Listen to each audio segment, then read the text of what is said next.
What's up, everybody? Good to see you and welcome back to the Nerd List channel, the channel that ranks all of your favorite nerd things. And have you ever been straight up hit in the face with an abundance of Kingdom Hearts lore and you didn't understand any of it? Well, I'm not explaining any of it to you today, but what I will be doing is ranking all of my favorite Kingdom Hearts games, what I objectively think is just based on them being a good game, everything that goes into it with like gameplay and story or whatever reasons I want to use. But this is me ranking definitively all of the Kingdom Hearts games based on what games are best. Let's get right into it. Alrighty, so right into the tier list. The first game that we have up is 358 Over 2 Days, and this one's a little hard because it's old, it's clunky, it's on a handheld. It's as far as like a game just for strictly gameplay goes, it's kind of, I mean, it's good for the console that it's on and for the system that it's on, but it's nothing special, nothing to write home about. There's some, it feels a little wonky at times, but what I will say is this game has a fantastic story to be told, and I love to watch this game, as weird as that sounds. Like any of the cutscene movies, or they did like the HD remaster thing with the collections they released, that's super fun, but it doesn't, again, it doesn't have like great gameplay, so nothing special, nothing to write home about. So I'm gonna put this one at a B tier. Feels bad because I really do love the story. Next up, we have Birth by Sleep, and I gotta say this one is actually one of my personal favorite non-main number games. I love the story. I kind of like what they did with the mechanics and how they have like your action bar going, and honestly just getting to see all of the like the precursor, like, you know, getting kind of the story that ties in to the later game stuff with Terra and Aqua and Ven, and the cutscene alone at the end, the secret ending or whatever for Kingdom Hearts 2 coming out, and like the armor and all that kind of stuff, and it actually kind of still paying off and getting to see like those in game. I actually love this game. This is actually probably, again, as far as the mainline titles goes, this gives my, I love the story, I love the setup. I'm actually kind of more interested in most of the characters here than I am than more of the kind of fringe party members of the regular Kingdom Hearts crew. So for me personally, this one gets an A. Good gameplay, good story. We'll always take that. Then we come to Kingdom Hearts Coded, and I'm also gonna lump in Recoded here because it's trash. It's D tier. I don't like it. It's just playing through the old story. Yes, I know we have Data Sora and we go through, it kind of sets up like the whole Naminé stuff and the memory rehash and all this kind of stuff. That game is trash to play. As the gameplay is so just, I don't know, just so annoyingly bad that it doesn't even add a lot story wise either. Like nothing that means a lot to me. So no further information needed. This is just a D tier game. That's an F tier. And then God, I want to love this game. And this one kind of has the same thing as 358 Over 2, but it's worse. We have Chain of Memories, which has a freaking great story with introducing the organization and all this kind of stuff. Freaking great. The duality playing Sora and playing Riku. Great. The card system is trash. Adding up and building the decks does not feel good. And I understand that people love deck builders. I kind of do, but not in this game. This game makes you want to take a chainsaw and put it down gently. It's not good. It's like I would, the only reason that this is not an F tier game is because the story is just that good. It would actually almost makes me consider putting it in a C tier, but I can't. The cards, man, the cards.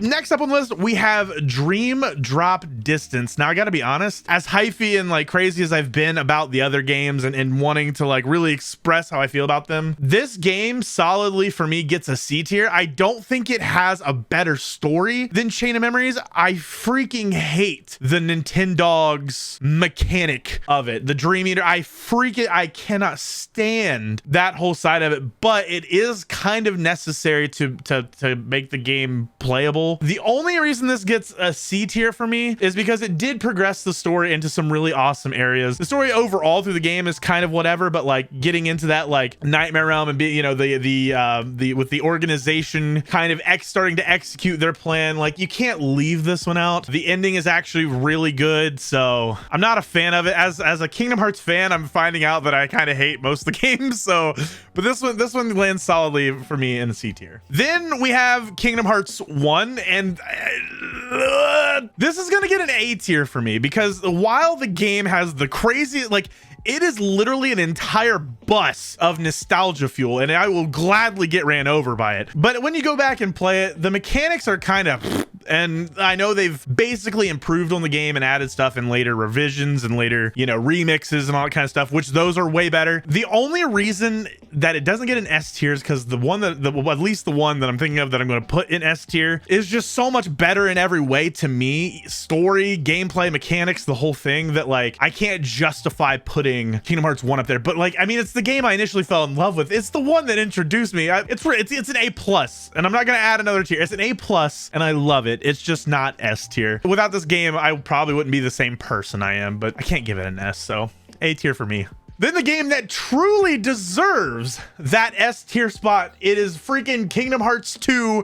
That game is so goated, it hurts. Just everything, the mechanics, the dual wielding, the forms, the story, the remix cuts are freaking fantastic. Roxas, need I say more? This game is gorgeous. While Kingdom Hearts 1 was the one that got me into the game, this is what kept me around and made me love it. I actually played the first one and then the second one, and then figured out there's middle games and played those. This was the second Kingdom Hearts that I played, and without this game, I don't know that I would have been nearly as attached to the series as I am. Absolutely fantastic. Play the final cut, final mixes if you can. S tier, and still one of my favorite games of all time. Okay, so now we have the kind of I don't know what to do with this game pick. Kingdom Hearts 3 had a lot that people hated, had a lot of had stuff missing, but it also had really great things and actually like looked really cool and amazing and stuff. And so for me, I love the game. I do miss the Final Fantasy characters in it, and I know like stuff came back later. I absolutely hate attraction flows. I wish they were never in the game. I understand what they do and they tie it to Disney and all this kind of stuff. It's the one part I know you can turn them off now. That does make it better, but I love the Keyblades that came out. The form switching was really cool. For me personally, Kingdom Hearts 3 is an A tier game. There's some things that bump Kingdom Hearts 2 up over. Maybe it might just be the back half of that nostalgia bus we were talking about. But Kingdom Hearts 2 is one of those games that will forever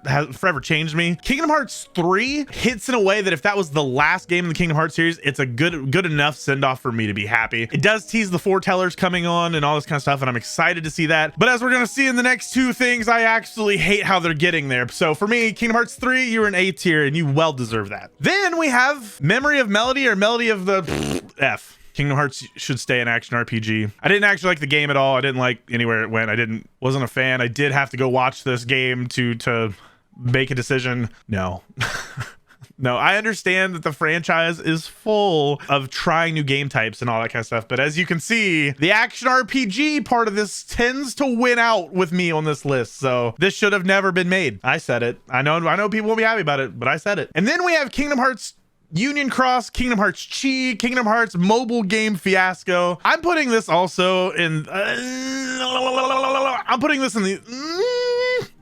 I'm putting this in the F tier. It's a gacha game with Kingdom Hearts attached. It gave us so much foreteller lore and a bunch of like, you know, the Keyblade Wars and stuff. And that alone made me want to put it at C. Okay, but it's a mobile gacha game, and like you had to play the repetitive areas over and over and over. And as soon as a new drop release, like new stars, new that, it actually just like made all your old cards suck. It's not good. It's bad. I'm glad the story happened. I wish this would have happened in a completely different game in a different way. We could have played the Keyblade Wars on like, you know, no. For me, Union Cross, Chi, Dark Path, any of the other like mobile games, please don't. Like just the bottom three, don't do again. Don't just stop that. Okay.